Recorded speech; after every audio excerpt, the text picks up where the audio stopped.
नमस्कार दोस्तों। आज हम सीखेंगे सेक्शन बी, जो कक्षा 9वीं और 10वीं दोनों के लिए है।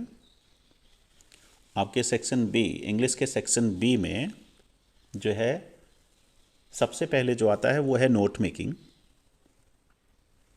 नोट मेकिंग को कैसे करते हैं, उसका फॉर्मेट क्या है, इस पे मैं आपके साथ डिस्कस कर रहा हूँ। तो आइए शुरू करते हैं नोट मेकिंग। आपके क्वेश्चन पेपर में जो पैराग्राफ दिया होगा उसको हमको ध्यान से पढ़ना है। तो आइए शुरू करते हैं। In democratic countries any efforts to restrict the freedom of press are highly criticised. जो प्रजातांत्रिक देश होते हैं उसमें जो प्रेस की फ्रीडम है, जो मीडिया की फ्रीडम है, अगर उसको रोकने की कोशिश की जाती है तो हमेशा उसका जो है क्रिटिसाइज किया जाता है, उसको हमेशा उसका जो है विरोध किया जाता है। However this freedom can be easily abused. हालांकि ये जो प्रेस को फ्रीडम दी गई है, कभी कभी इसका दुरुपयोग भी होता है। Stories about people often attract far more public attention than political events. जो लोगों के बारे में न्यूज़पेपर्स में या जो मीडिया में जो कहानियाँ आती हैं वो लोगों का ध्यान बहुत जल्दी आकर्षित करती हैं। Though we may enjoy reading about the lives of others, it is extremely doubtful whether we would equally enjoy reading about ourselves. हालांकि जब कभी भी न्यूज़ में हम किसी के बारे में पढ़ते हैं या सुनते हैं तो हम उसको ज़्यादा रुचिकर तरीके से लेते हैं, लेकिन क्या कभी आपने सोचा है कि अगर वो न्यूज़ आपके बारे में हो तो आप उतना रुचिकर तरीके से उसको पढ़ोगे?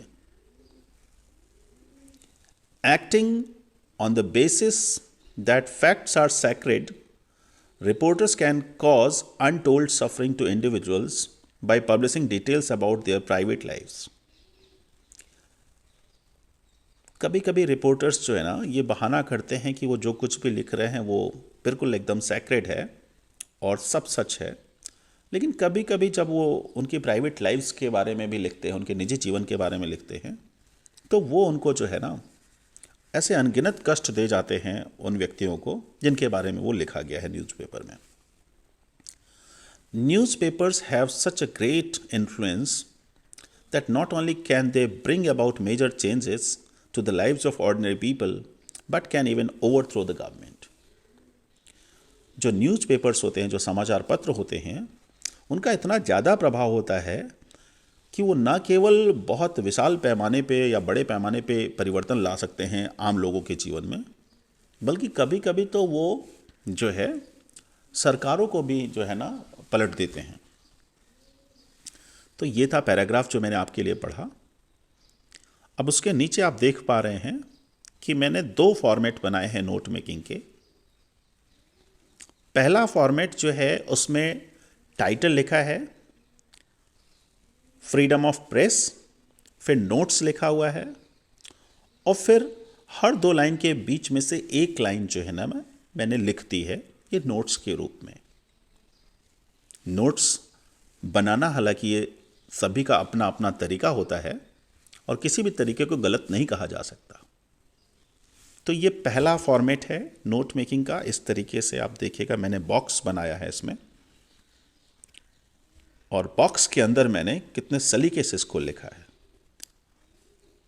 तो आप देखिएगा कि पहले वाले बॉक्स में जो नोट मेकिंग है उसमें मैंने टाइटल लिखा है जो कि फ्रीडम ऑफ प्रेस है, क्योंकि ये पूरा का पूरा पैराग्राफ प्रेस के बारे में बात कर रहा है और उसकी आज़ादी के बारे में बात कर रहा है। फिर उसके बाद मैंने लेफ्ट साइड में कैसे कॉर्नर में देखिएगा बॉक्स की लाइन से सटा के नोट्स लिखा है और उसको अंडरलाइन किया है, फ्रीडम ऑफ प्रेस को भी अंडरलाइन किया है। और फिर बहुत साफ सुथरे तरीके से मैंने जो है 5 वाक्य हर 2 लाइन के बीच में से एक लाइन निकाल के छोटे छोटे वाक्य लिखे। तो ये पहला तरीका है नोट मेकिंग का, पहला फॉर्मेट। आप इसको भी इस्तेमाल कर सकते हैं अपना लिखने के लिए। और ये दूसरा है नोट मेकिंग का फॉर्मेट जिसमें कि मैंने टाइटल लिखा है, नोट्स लिखा है, फिर उसके बाद सब हेडिंग है और सब टाइटल्स लिखे हुए हैं। तो अब आप देख सकते हैं दोनों तरीके। मैं आपको सजेस्ट करूंगा कि आप नीचे वाला फॉर्मेट प्रेफर करें, क्योंकि ये सही मायने में सही फॉर्मेट है और इसमें कुछ भी नहीं करना है आपको। इसमें सिर्फ और सिर्फ आपको क्या करना है कि जो शब्द लिखे हुए हैं या जो वाक्य लिखे हुए हैं, तो जो मोटे वाक्य हैं या गंभीर वाक्य हैं जिनको कह सकते हैं, उनको आप टाइटल के रूप में लिख सकते हैं, सब टाइटल के रूप में, और उन्हीं के नीचे वाले जो शब्द दिए हुए हैं उनको आप जो है सब पॉइंट्स के रूप में लिख सकते हैं। जब मैं सब पॉइंट्स कह रहा हूं तो इसका ये मतलब है कि ये जो 1.1, 1.2 लिखे हुए हैं इनको सब पॉइंट कहते हैं, और जो नंबर 1 लिखा हुआ है उनको सब हेडिंग कहते हैं या सब टाइटल भी कहते हैं।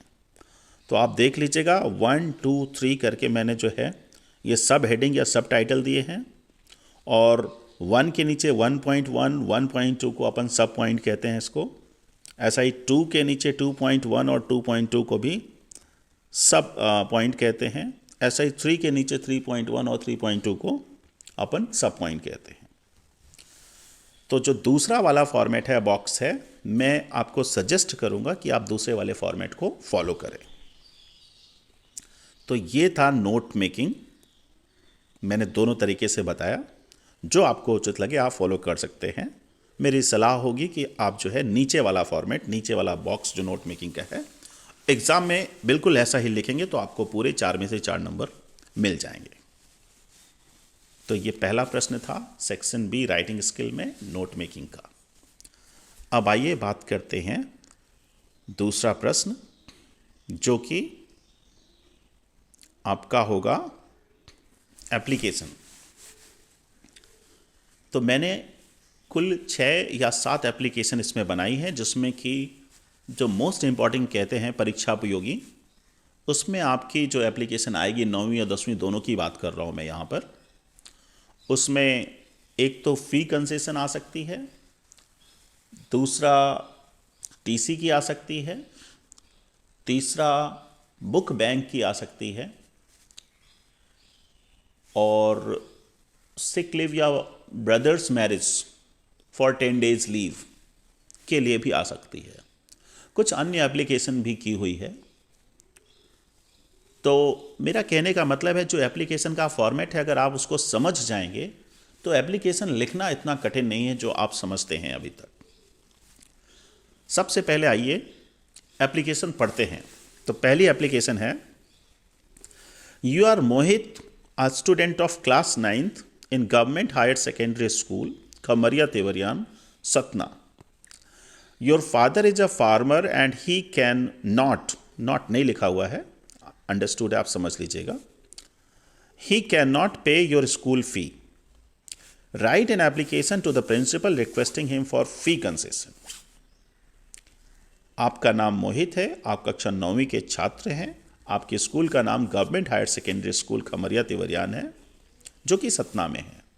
आपके पिताजी एक किसान हैं, फार्मर हैं, और वो आपके स्कूल की फ़ीस नहीं दे सकते हैं।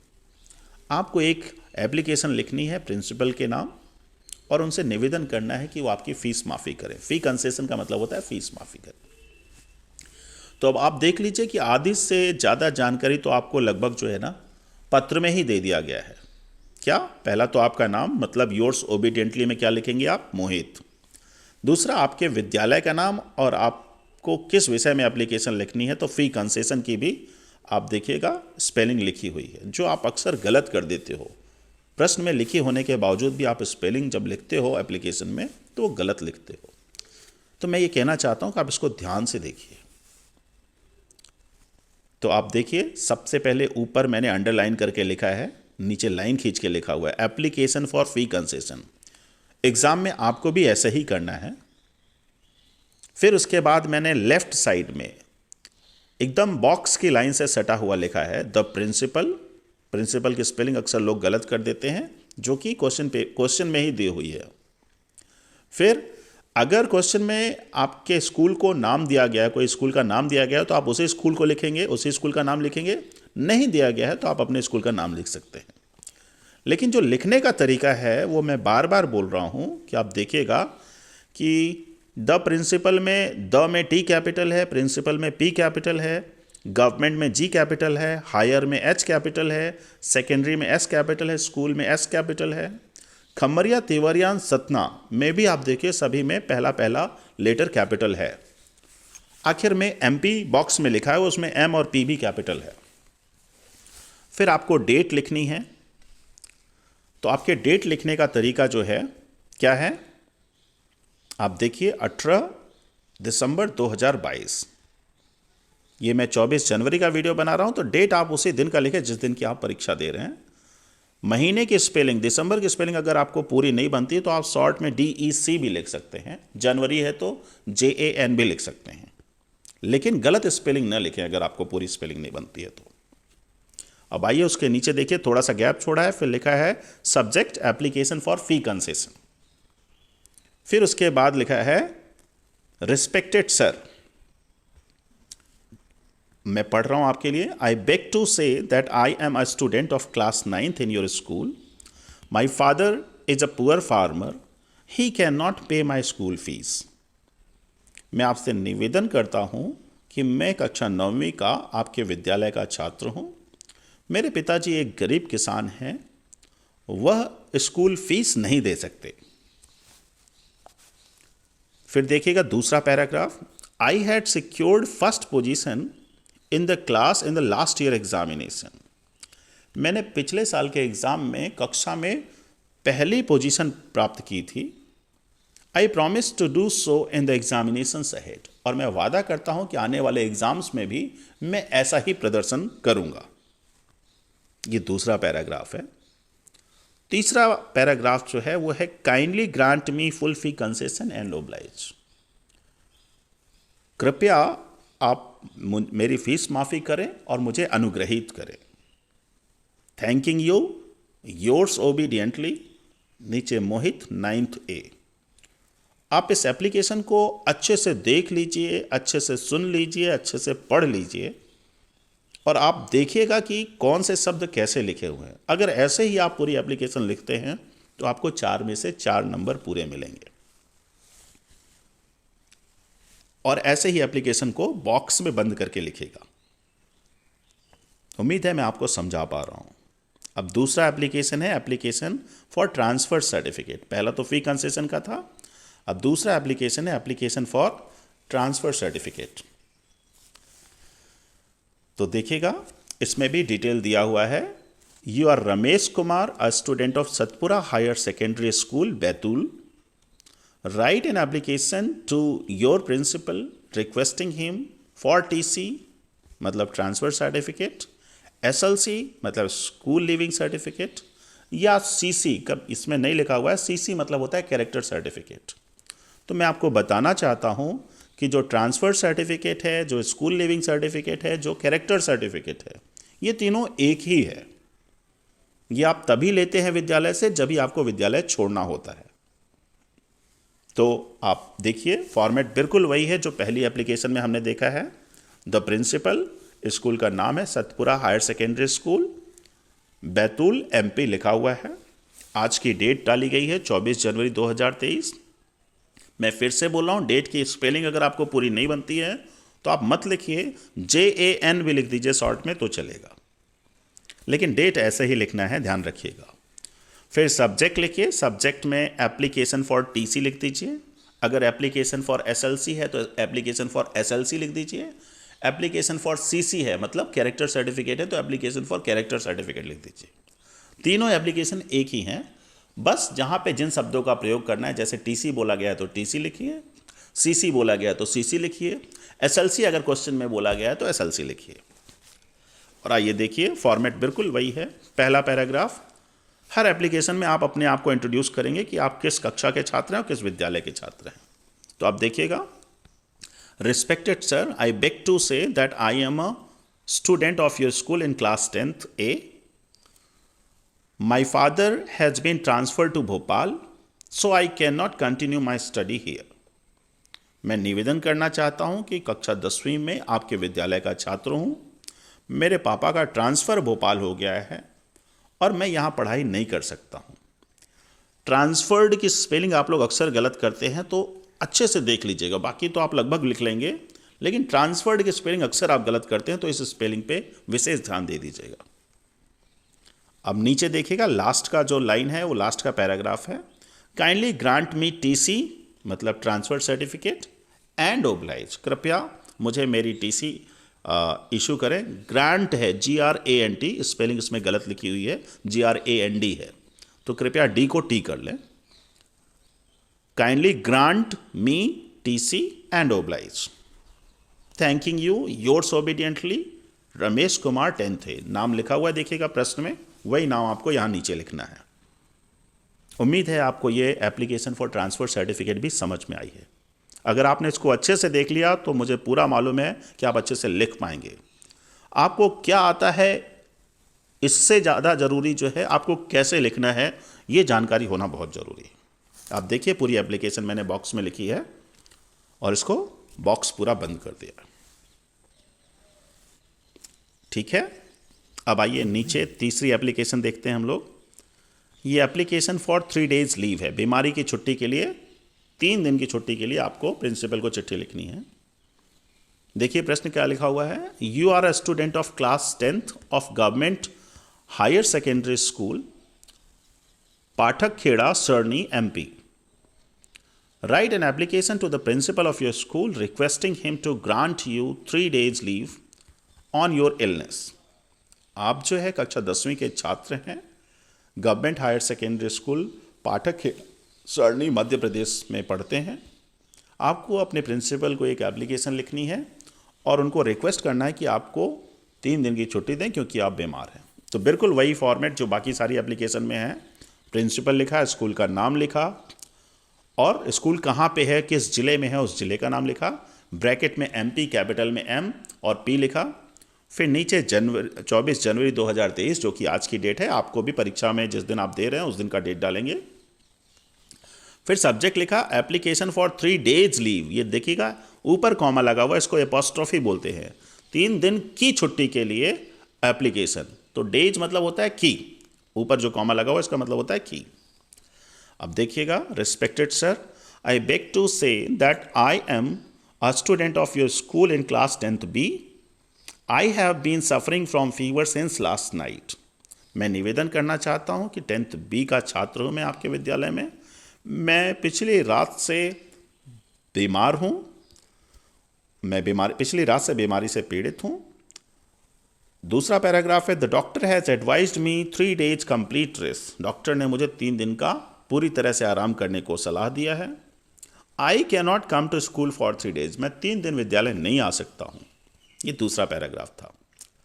अब तीसरा पैराग्राफ है, kindly grant me 3 days leave and oblige. ये लीव में लीव का EAVE नीचे आ गया है, ये एकदम सीधी लाइन में जाएगा, नीचे नहीं आएगा, ये थोड़ा मिसप्रिंट हो गया है यहाँ पे, तो आप इसको सही कर लीजिएगा।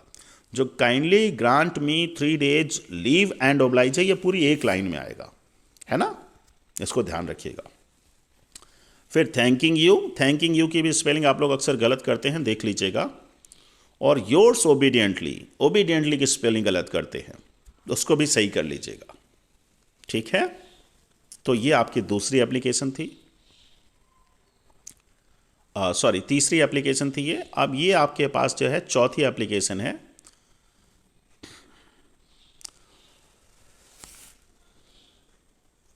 चौथी एप्लीकेशन देखिएगा, किसकी एप्लीकेशन है ये, application for 10 days leave to attend brother's marriage.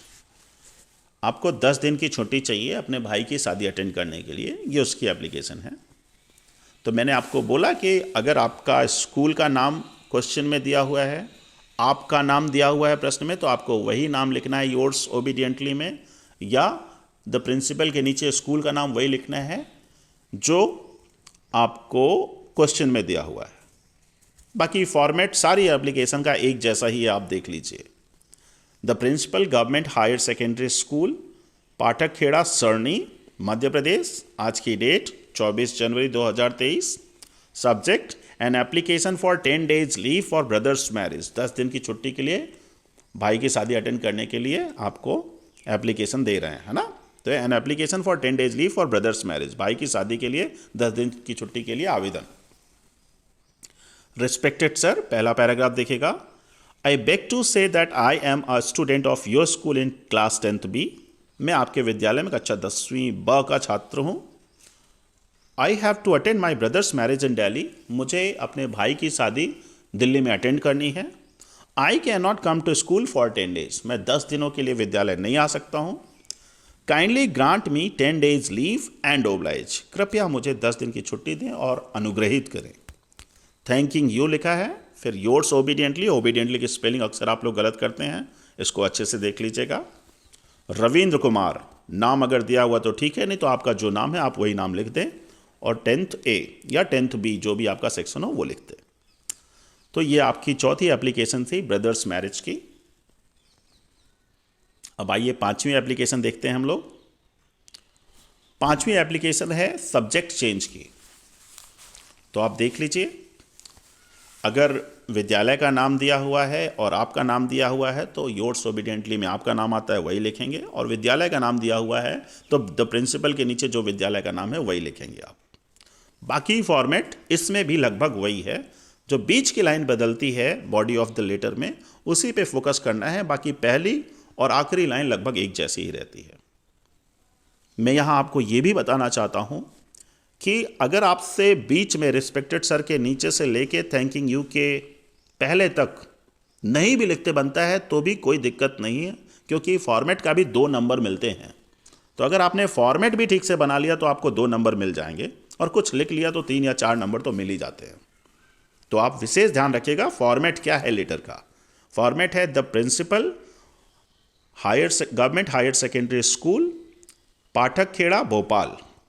जो डेट है वो डेट लिखेंगे, फिर subject and application for change of subject, ये 1 नंबर का यहां तक में मिल जाएगा आपको। फिर respected sir, I beg to say that I am a student of class 11th in your school. मैं निवेदन करता हूं कि मैं कक्षा 11वीं का छात्र हूं आपके विद्यालय में। I have taken maths as my subject at the time of admission. विद्यालय में प्रवेश के समय, एडमिशन मतलब होता है प्रवेश के समय, मैंने मैथ ले लिया था। Now I find it difficult to understand. अब मुझे ये कठिन लग रहा है। I wish to study art subject. मेरी इच्छा आर्ट सब्जेक्ट पढ़ने की है। My parents also suggest the same to me. मेरे पेरेंट्स भी जो है यही कह रहे हैं कि आप आर्ट ही पढ़ो। ये दूसरा पैराग्राफ था। अब तीसरा पैराग्राफ है kindly allow me the change of subject and oblige. कृपया मुझे मेरा सब्जेक्ट चेंज करें या चेंज करने की इजाज़त दें और मुझे अनुग्रहित करें। Thanking you, yours obediently, Ram बुनकर, क्लास 11th। आप देख लीजिएगा ऑलमोस्ट एप्लीकेशन सारी की सारी एक जैसी ही हैं, कुछ थोड़े बहुत चेंजेस के साथ। आप इसको बार बार देख लेंगे तो अपने आप दिमाग में बैठ जाएगा, और एक बार बिना देखे लिख लेंगे तो आपका आत्मविश्वास आ जाएगा कि आपसे सारी एप्लीकेशन लिखते बनती है। ये थी आपकी 5वीं एप्लीकेशन। छठी एप्लीकेशन है आपकी बुक बैंक के लिए। बुक बैंक मतलब होता है लाइब्रेरी, पुस्तकालय। ठीक है, आपको एप्लीकेशन लिखनी है अपने प्रिंसिपल को। चूँकि आप निर्धन छात्र हैं और आपके पिताजी आपके लिए पुस्तकें नहीं खरीद सकते हैं, तो पुस्तकालय से आपके लिए, बुक बैंक से आपके लिए कुछ पुस्तकें प्रिंसिपल जो है आपको इजाज़त दे दें लेके पढ़ने के लिए, उसके लिए आपको आवेदन लिखना है। तो आप देख लीजिए, इसमें भी पूरा वही फॉर्मेट है। The principal government higher secondary school Seoni MP। Date आज की है 24 जनवरी 2023। Subject granting some course book, या आप लिख सकते हैं application for books from book bank. Application for books from book bank, ये भी आप सब्जेक्ट लिख सकते हैं। Respected sir, most humbly I beg to state that I am a student of class 12th B in your school. सम्मानीय sir, बड़ी विनम्रता के साथ मैं निवेदन करना चाहता हूं कि मैं कक्षा 12 बा का छात्र हूं आपके विद्यालय में। माई father is a poor farmer. मेरे पिताजी एक गरीब किसान हैं। He is unable two by the course books. वो मेरे लिए कोर्स बुक्स नहीं खरीद सकते हैं। फिर तीसरा पैराग्राफ देखिएगा, kindly grant me some books from the book bank, I shall be thankful to you. कृपया मुझे कुछ बुक्स बुक बैंक से दे दें। बुक बैंक मतलब लाइब्रेरी या पुस्तकालय से दे दें, और मैं आपका हमेशा ऋणी रहूँगा। थैंकिंग यू योर्स ओबीडियंटली, और आपका नाम लिखा हुआ है और आपका क्लास और सेक्शन लिखा हुआ है। आप देखिए जैसे लिखा हुआ है बिल्कुल आपको ऐसे एग्जाम में लिखना है। उम्मीद है मैं आपको समझा पा रहा हूं। अब ये आखिरी एप्लीकेशन है, application for picnic. Application for picnic, आपके विद्यालय के बच्चे जो है वो पिकनिक में जा रहे हैं, एक टूर में जा रहे हैं, और आपको भी जाना है। तो आपको अपना आवेदन देना है प्रिंसिपल को कि आपका भी नाम उस पिकनिक जाने वाले विद्यार्थियों की सूची में शामिल किया जाए। तो आप देखिए प्रश्न पढ़ रहा हूं मैं आपके लिए। You are Anand Anju, a student of class 10th in government higher secondary school of excellence Ujjain MP. Write an application to the principal of your school and request him to add your name in the list of students who are going on picnic. आप आनंद, अगर लड़के हैं तो आप आनंद और लड़की हैं तो आपका नाम अंजू है। कक्षा 10वीं के छात्र हैं आप और government higher secondary school of excellence Ujjain में आप पढ़ते हैं। आपको अपने प्रिंसिपल को एक एप्लीकेशन लिखनी है, उसमें उनसे रिक्वेस्ट करना है, निवेदन करना है कि आपको भी जो है उन पिकनिक जाने वाले बच्चों की सूची में आपका भी नाम जोड़ा जाए। तो आप देखिए द प्रिंसिपल, स्कूल का नाम जो दिया गया है वही डिट्टो वैसा ही लिखा हुआ है, government higher secondary school of excellence. आप देखिए कैसा लिखा हुआ है, गवर्नमेंट में G कैपिटल, हायर में H कैपिटल, सेकेंडरी में S कैपिटल, स्कूल में S कैपिटल, ऑफ और एक्सीलेंस में E कैपिटल, फिर उज्जैन MP, फिर डेट है आज की दी हुई है, सब्जेक्ट एप्लीकेशन फॉर पिकनिक, और उसके बाद respected sir, most humbly I beg to state that I am a student of 10th B in your school. बड़ी विनम्रता के साथ मैं निवेदन करता हूं कि मैं कक्षा 10 बा का छात्र आपके विद्यालय में हूं। I want to go on picnic along with my classmates. I also want to go on picnic along with my classmates. मैं भी अपने क्लासमेट्स सहपाठियों के साथ जो है पिकनिक जाना चाहता हूँ।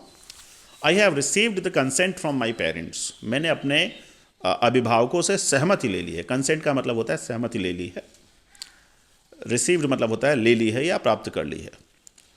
Kindly add my name in the list of students who are going on picnic to Kanha Kisli national park and obliged.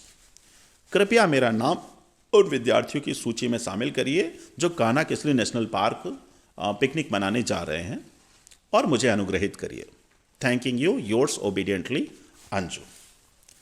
ये आपकी एप्लीकेशन हो गई सारी की सारी, और इन्हीं एप्लीकेशन में से कोई एक एप्लीकेशन आपको एग्जाम में आएगी। तो आप इसको अच्छे से पढ़ लें। मैं बार बार बोल रहा हूं कि कंटेंट लिखने से ज़्यादा कंटेंट को कैसे लिखें ये ज़्यादा ज़रूरी है। तो सारी एप्लीकेशन आपको बॉक्स में लिखनी है, और जो फॉर्मेट है एप्लीकेशन लिखने का मतलब तरीका है उसको जैसा मैंने लिखा है वैसा देखना है, और ऐसा ही आपको एग्ज़ाम में लिखेगा। एग्ज़ाम में पेंसिल, स्केल, ब्लैक पेन और ब्लू पेन और रबड़ जरूर लेके जाएं, जिससे कि आप ये बॉक्स बना सकें वहाँ पे और अंडरलाइन कर सकें। उम्मीद है आपको ये एप्लीकेशन समझ में आया होगा। जितने बार देखेंगे आपको उतने बार ये बनने लगेगी। अब आइए, जो अगला टॉपिक है राइटिंग स्किल में सेक्शन B में, वो है आर्टिकल या एसे राइटिंग।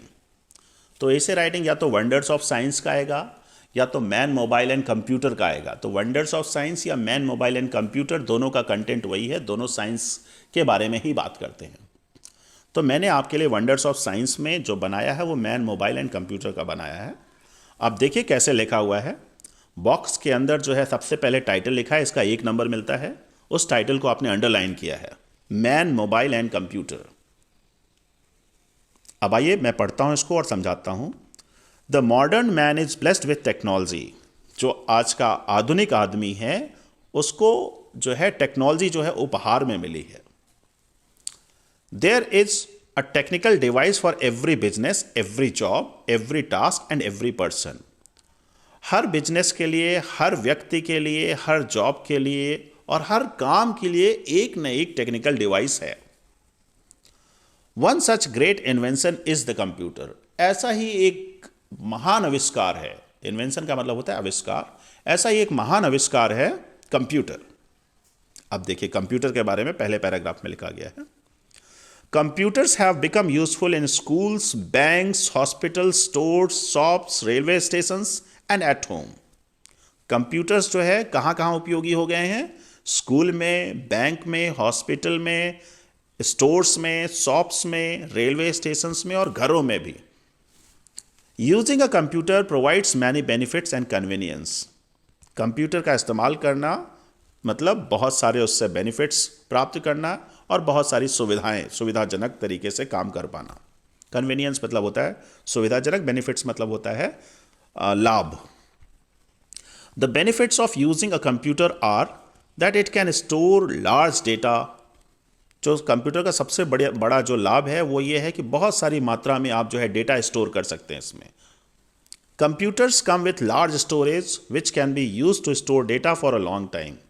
कंप्यूटर्स में बहुत ज़्यादा स्टोरेज क्षमता होती है, उसमें आप बहुत सारे डेटा बहुत लंबे समय तक के लिए स्टोर कर सकते हैं। Overall computers are a very reliable device. Computers जो है बहुत विश्वसनीय जो है टेक्नोलॉजी है या डिवाइस है। After computers we got mobiles. Computers के बाद अब हमको मोबाइल मिला, which are like many computers, जो कि छोटे कंप्यूटर के जैसे ही हैं। मोबाइल में भी कंप्यूटर के सारे काम हो जाते हैं। And have become a necessity of Mankind, और मोबाइल आज मानव जीवन की सबसे अनिवार्य आवश्यकता बन गए हैं। In the present world humans can not imagine a life without mobile phones. आज के समय में, आज वर्तमान युग में जो है मानव जीवन संभव नहीं है बिना मोबाइल के। कल्पना भी नहीं कर सकते, मोबाइल इतना ज़्यादा हमको अभ्यस्त बना दिया है। With computers and mobiles becoming an integral part of our lives, the internet has done the role of providing connectivity to these devices, and now it is source of knowledge, information, learning and many more. Computer और mobile जो है हमारे जीवन के अभिन्न अंग हो गए हैं। इंटरनेट ने कनेक्टिविटी जो प्रदान की है, तो उससे जो है आज हमको जो है मोबाइल और कंप्यूटर के माध्यम से नॉलेज भी मिलता है, सूचनाएं भी मिलती हैं और हम सीख भी पाते हैं, और बहुत सारी चीज़ें हम कंप्यूटर और मोबाइल से कर पाते हैं। तो ये था पहला ऐसे, मैन, मोबाइल एंड कंप्यूटर, या इसी को आप वंडर ऑफ साइंस भी कह सकते हैं। तो उम्मीद है आपको समझ में आया होगा। दूसरा आर्टिकल है, या ऐसे कहेंगे इसको, importance of games and sports. खेल कूद का महत्व। तो आप इसको जो है आप देख लीजिए, मैंने बॉक्स के अंदर किया है और टाइटल को लिखा है, उसके नीचे अंडरलाइन किया है इसको। ये 1 नंबर टाइटल का भी मिलता है, तो विशेष ध्यान रखिएगा, टाइटल अच्छे से लिखिएगा। इंट्रोडक्शन मतलब प्रस्तावना। Games and sports are health tonics. जो गेम्स और स्पोर्ट्स होते हैं ये हमारे हेल्थ के टॉनिक्स हैं। टॉनिक जो पीते हैं हम लोग, जिससे ताकत आती है, तो गेम्स एंड स्पोर्ट्स से भी हमारी शरीर जो है बलिष्ठ होती है। They are necessary for our life. ये हमारे लिए बहुत अनिवार्य हैं। They make us fit, fresh and social. Games और स्पोर्ट्स हमको फिट रखते हैं, हम हमेशा तरोताज़ा रखते हैं, और हमको सामाजिक रूप से एक जुड़ाव देते रहते हैं। जैसे गेम्स हम दोस्तों के साथ खेलते हैं तो दोस्त भी हमसे बनते हैं ना, दोस्ती भी बनती है। दे teach us lesson of cooperation, duty and discipline. जब हम गेम्स एंड स्पोर्ट्स खेलते हैं तो हमको सहयोग की भावना हमारे अंदर आती है, कर्तव्य निष्ठा की भावना आती है, और अनुशासन आता है हमारे अंदर। दे teach us a lesson of brotherhood and national unity. Games and sports से हम भाईचारे की भावना, ब्रदरहुड मतलब होता है भाईचारे की भावना, और राष्ट्रीय एकता की भावना हमारे अंदर विकसित होती है। दूसरा पैराग्राफ देखिएगा, importance for physical fitness. Physical fitness क्यों जरूरी है, शारीरिक रूप से चुस्त दुरुस्त रहना क्यों जरूरी है। Today's life is fast. आज का जीवन जो है बहुत फास्ट है। We do not work physically hard. हम जो है शारीरिक रूप से कोई खास काम नहीं करते हैं। So we are less fit and healthy. इस वजह से हम जो है ज़्यादा फिट नहीं हैं और ज़्यादा स्वस्थ नहीं हैं। We are more prone to diseases. और हम लोग बीमारियों के ज़्यादा शिकार हैं इस समय। Games provide exercise to human body. जो गेम्स होते हैं इससे ह्यूमन बॉडी का अभ्यास होता है, एक्सरसाइज होती है। They make players tough and strong. और गेम्स जो है ना खिलाड़ियों को जो है टफ, मजबूत बनाते हैं और स्ट्रांग बनाते हैं। They make body strong. और वो शरीर को भी स्ट्रांग बनाते हैं। 10 games are very important for human health. इस वजह से 10 मतलब होता है इस प्रकार, जो गेम्स है वो ह्यूमन हेल्थ के लिए बहुत इंपॉर्टेंट है। Importance for national unity. National unity मतलब राष्ट्रीय एकता के लिए भी गेम्स और स्पोर्ट्स की बहुत अनिवार्य आवश्यकता होती है। देखिए कैसे, sports make us generous, sports जो है हमको उदार बनाते हैं।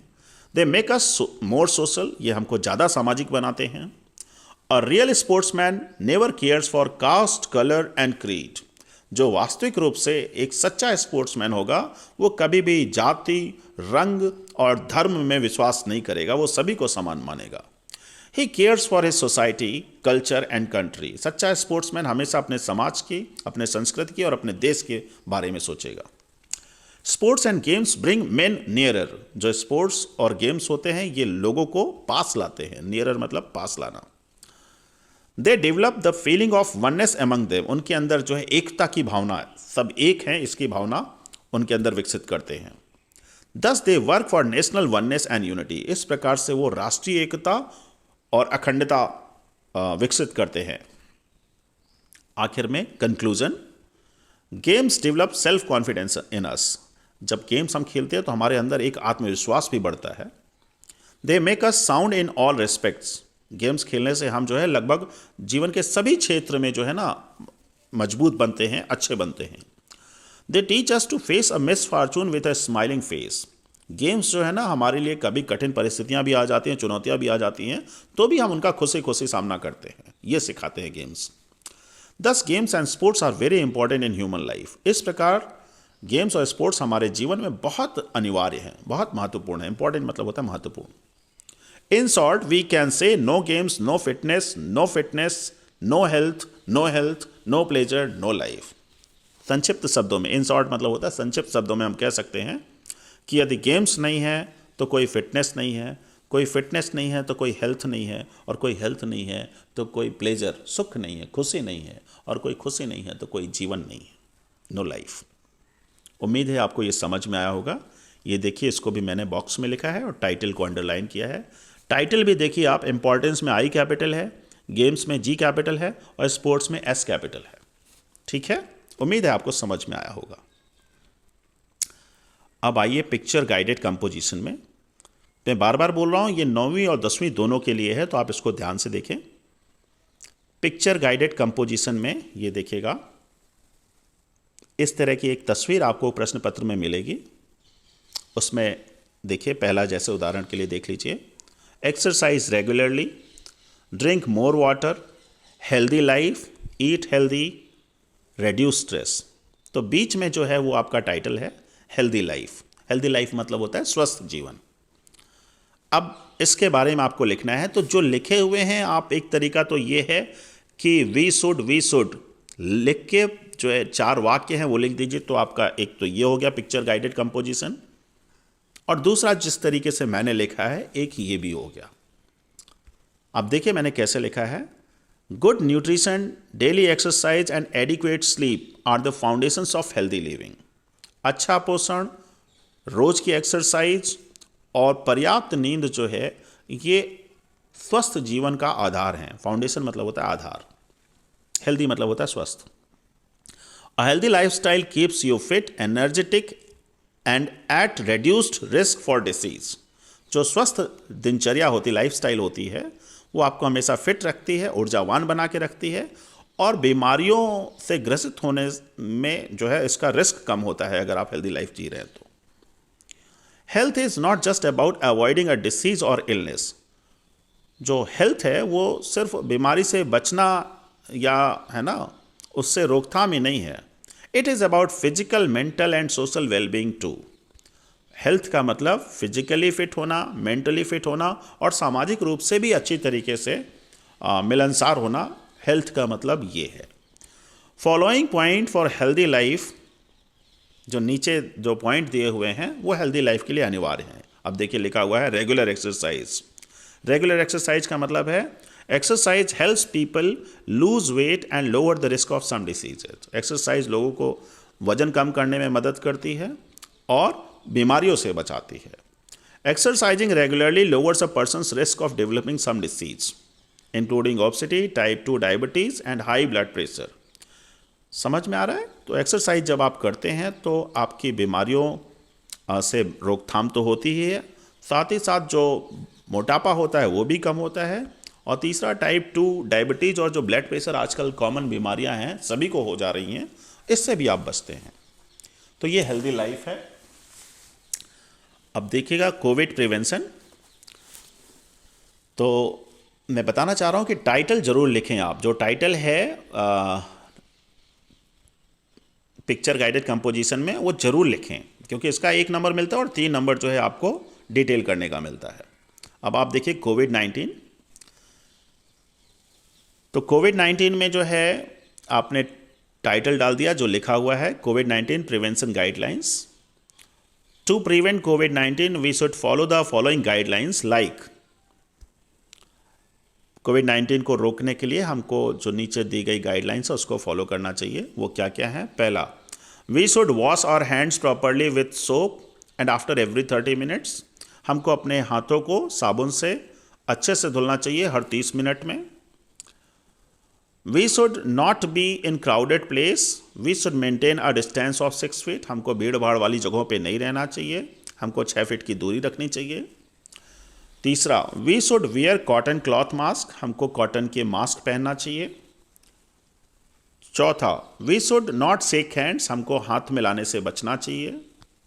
पांचवा, we should stay at home, avoid touching our face और hands frequently with soap for 20 seconds each time wear a cloth mask. हमको जो है घर पे रहना चाहिए, अपना चेहरा फेस बार बार नहीं छूना चाहिए। हर 20 सेकेंड, हर आधे घंटे बाद 20 सेकेंड जो है लगभग साबुन से हाथ धोना चाहिए और कॉटन का मास्क पहनना चाहिए। तो ये आपका कोविड-19 का पिक्चर गाइडेड कंपोजिशन था। ये एक थर्स्टी क्रो, प्यासा कौवा, थर्स्टी मतलब होता है प्यासा कौवा की कहानी है। पिक्चर देख के आप समझ सकते हैं और मैं पढ़ रहा हूँ आपके लिए। टाइटल लिखा है मैंने, a thirsty crow. It was a hot summer day. ये एक गर्मी का दिन था। A thirsty crow was wandering for water. एक प्यासा कौवा पानी की तलाश में भटक रहा था। वेंडरिंग मतलब होता है भटकना। It saw a picture. इसने एक मटका देखा। पिक्चर मतलब होता है मटका। There was little water in it. इस मटके में थोड़ा सा पानी था। Crow was unable to drink water from it. कौवा इससे पानी नहीं पी पा रहा था। Suddenly an idea struck in its mind. अचानक से उसके दिमाग में एक आइडिया आता है। It took a pebble and dropped it in the picture. उसने एक कंकड़ उठाया और मटके में डाल दिया। It saw the water level come up. उसने देखा कि पानी का कुछ स्तर ऊपर आया है। Then it began putting pebbles in it. फिर उसने कुछ और टुकड़े लाए, कंकड़ लाए, उसमें डाले। Very soon the water level came up. और बहुत जल्दी पानी जो है तो और ऊपर आ गया। It drank water. इसने पानी पिया। And quenched its thirst. और उसने अपनी प्यास बुझाई। क्वेंच मतलब होता है बुझाना, थर्स्ट मतलब होता है प्यास। So it is said where there is will there is a way. इसीलिए ऐसा कहा गया है, जहां चाह वहां राह। तो यह है पिक्चर गाइडेड कंपोजिशन का जो है अ थर्स्टी क्रो का कंपोजिशन। और ये है जो आपको दिख रहा है पिक्चर, आप देख पा रहे होंगे तो आपको समझ में आ रहा होगा कि इसमें एक व्यक्ति जो है पेड़ों को काट रहा है। लगभग कई पेड़ काट चुका है, 2 पेड़ खड़े हुए हैं जिसमें कि उसमें वो गिरा रहा है पेड़ को। तो इसका लिख दिया disadvantage of cutting trees. Title क्यों टाइटल है? क्योंकि पेड़ काट रहा है तो पेड़ काटने से जो नुकसान होते हैं, डिसएडवांटेज का मतलब होता है नुकसान, तो वो उसके बारे में अब अपन को कंपोजिशन करना है। This picture tells us the importance of growing trees. इस पिक्चर से हमको समझ में आ रहा है कि पेड़ उगाने के क्या महत्व हैं।